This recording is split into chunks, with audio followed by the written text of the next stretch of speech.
Chapter 21, Aunt Kitty to the Rescue, Carter. I'd seen pictures of the creature before, but pictures didn't come close to capturing how horrible it was in real life. The set animal, Boss said, confirming my fear. Far below, the creature prowled the base of the monument, leaving tracks in the new fallen snow. I had trouble judging its size, but it must have been at least as big as a horse, with legs just as long. It had an unnatural, lean, muscled body with shiny reddish-gray fur. You could almost mistake it for a huge greyhound, except for the tail and the head. The tail was reptilian, forked at the end with triangular points like squid tentacles. It lashed around as if it had a mind of its own. The creature's head was the strangest part. Its oversized ears stuck straight up like rabbit ears, but they were shaped more like ice cream cones, curled inward and wider at the top than the bottom. They could rotate almost 360 degrees so they could hear anything. The creature's snout was long and curved like an anteater's, only anteaters don't have razor-sharp teeth. Its eyes are glowing, I said. That can't be good. How can you see that far? Sadie demanded. She stood next to me, squinting at the tiny figure in the snow, and then I realized she had a point. The animal was at least 500 feet below us. How was I able to see its eyes? You still have the sight of the falcon, Boss guessed. And you're right, Carter. The glowing eyes mean the creature has caught our scent. I looked at her and almost jumped out of my skin. Her hair was sticking straight up all over her head like she'd stuck a finger in a light socket. Boss, I asked. What? Sadie and I exchanged looks. She mouthed the word scared. Then I remembered how Muffin's tail would always poof up when something startled her. Nothing, I said, though if the set animal was so dangerous that it gave our goddess light socket hair, then it had to be a very bad sign. How do we get out of here? You don't understand, Boss said. The set animal is the perfect hunter. If it has our scent, there is no stopping it. Why is it called the set animal? Sadie asked nervously. Doesn't it have a name? If it did, Boss said, you would not want to speak it. It is merely known as the set animal, the Red Lord's symbolic creature. It shares his strength, cunning, and his evil nature. Lovely, Sadie said. The animal sniffed at the monument and recoiled, snarling. It doesn't seem to like the obelisk, I noticed. No, Boss said, too much Ma'at energy. But that won't hold it back for long. As if on cue, the set animal leaped onto the side of the monument. It began climbing like a lion scaling a tree, digging its claws into the stone. That's messed up, I said. Elevator or stairs? Both are too slow, Boss said. Back away from the window. She unsheathed her knives and sliced through the glass. She punched out the window, setting off alarm bells. Freezing air blasted into the observation room. You'll need to fly, Boss yelled over the wind. It's the only way. No, Sadie's face went pale. Not the kite again. Sadie, it's okay, I said. She shook her head, terrified. I grabbed her hand. I'll stay with you. I'll make sure you turn back. The set animal is halfway up, Boss warned. We're running out of time. Sadie glanced at Boss. What about you? You can't fly. I'll jump, she said. Cats always land on their feet. It's over 100 meters, Sadie cried. 170, Boss said. I'll distract the set animal. Buy you some time. You'll be killed. Sadie's voice sounded close to breaking. Please, I can't lose you too. Boss looked a little surprised. Then she smiled and put her hand on Sadie's shoulder. I'll be fine, dear. Meet me at Reagan National Terminal A. Be ready to run. Before I could argue, Boss jumped out of the window. My heart just about stopped. She plummeted straight toward the pavement. I was sure she'd die, but as she fell, she spread her arms and legs and seemed to relax. She hurtled straight past the set animal, which let out a horrible scream as a wounded man on a battlefield, then turned and leaped after her. Boss hit the ground with both feet and took off running. She must have been doing 60 miles an hour, easy. The set animal wasn't as agile. It crashed so hard the pavement cracked. It stumbled for a few steps but didn't appear hurt. Then it loped after Boss and was soon gaining on her. She won't make it, Sadie fretted. Never bet against a cat, I said. We've got to do our part. Ready? She took a deep breath. All right, before I change my mind. Instantly, a black-winged kite appeared in front of me, flapping its wings to keep its balance in the intense wind. I willed myself to become a falcon. It was easier than before. A moment later, we soared into the cold morning air over Washington, D.C. Finding the airport was easy. Reagan National was so close I could see the planes landing across the Potomac. The hard part was remembering what I was doing.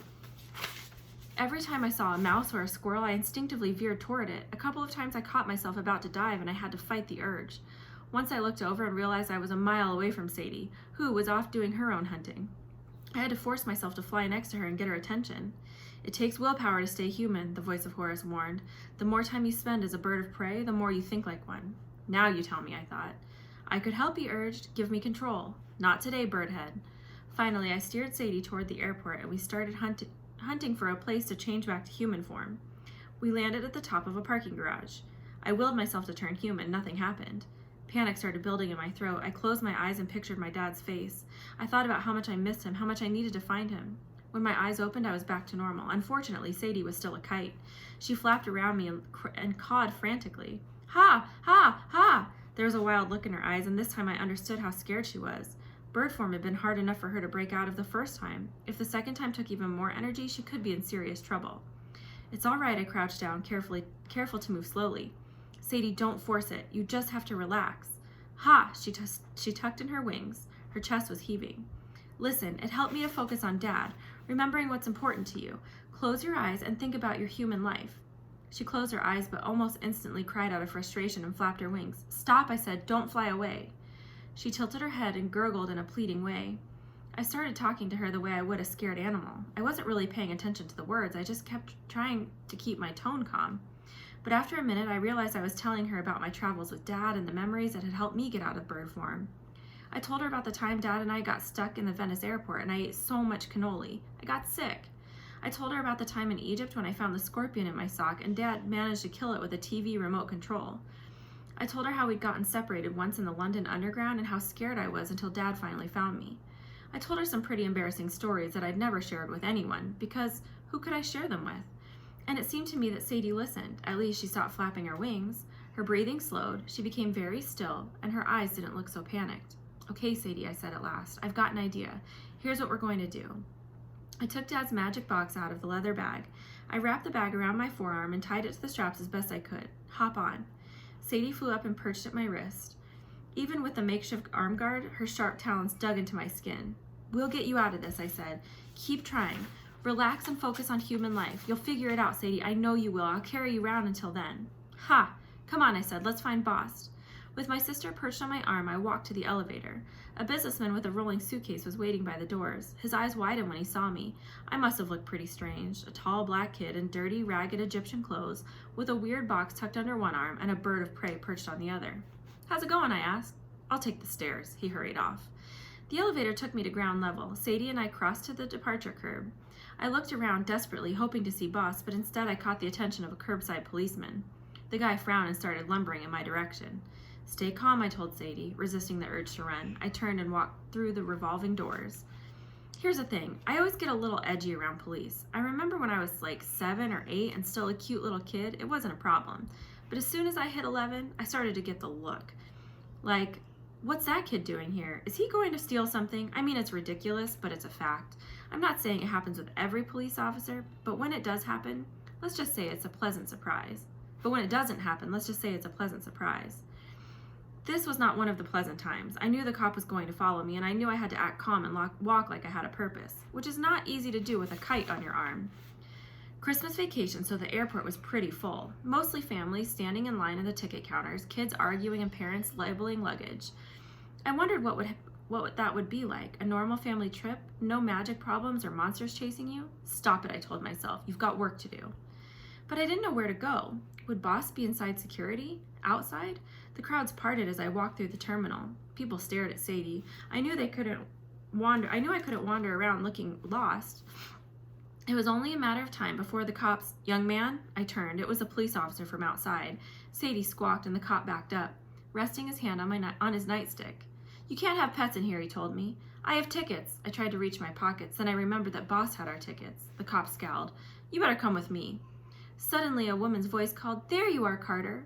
Boss was hurrying over, pushing her way through the crowd.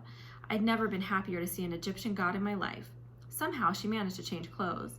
She wore a rose-colored pantsuit, lots of gold jewelry, and a cashmere coat, so she looked like a wealthy businesswoman. Ignoring the cops, she sized up my appearance and wrinkled her nose. Carter, I told you not to wear those horrible falconry clothes. Honestly, you look like you've been sleeping in the wild. She took out a handkerchief and made a big production of wiping my face, while the policeman stared. Ma'am, he finally managed, is this your nephew, Boss lied. I'm so sorry, officer. We're heading to Memphis for a falconry competition. I hope he hasn't caused any problems. We're going to miss our flight.